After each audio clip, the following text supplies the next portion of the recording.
أعرب إبراهيم عبد القادر دياز نجم ريال مدريد الإسباني عن رغبته في خوض الألعاب الأولمبية مع المنتخب الأولمبي المغربي الصيف القادم، وذلك بعد ظهوره اللامع في أول مشاركة له مع منتخب أسود الأطلس ضد أنغولا الجمعة على ملعب أكادير في إطار الاستعدادات للاستحقاقات القادمة،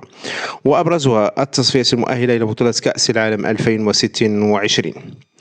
ورغم أن نادي ريال مدريد يعترض على مشاركة نجومه في الألعاب الأولمبية نظرا لالتزام توقيتها مع انطلاق استعداداته للموسم الكروي المقبل، فإن اللاعب دياز بدا متحمسا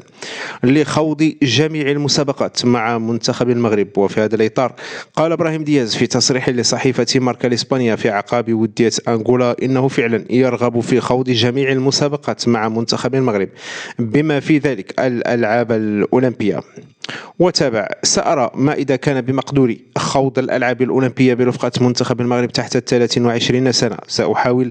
قدر المستطاع تحقيق هذه الأمنية بعد الحصول طبعا على إذن من إدارة نادي ريال مدريد باعتباري لاعبا في صفوفه، وأطمح في تقديم كل ما أملك لمنتخب بلدي والنادي الذي ألعب له.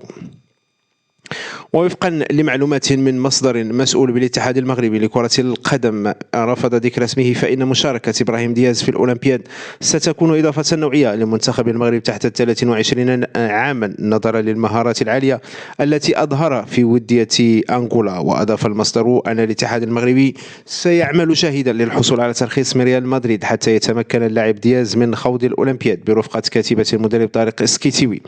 وبالتالي تحقيق أمنية هذا اللاعب الموهوب. ويحظى اللاعب إبراهيم دياز باهتمام بالغ من طرف الجماهير المغربية منذ تفضيله ارتداء قميص منتخب أسود الأطلس على اللعب لمنتخب لاروخا، كما ارتفعت شعبيته أكثر بعد المستوى اللامع الذي أظهره ضد منتخب أنغولا، حيث ترك بصمته كنجم بارز قادر على تقديم الإضافة للمنتخب المغربي في الاستحقاقات القادمة.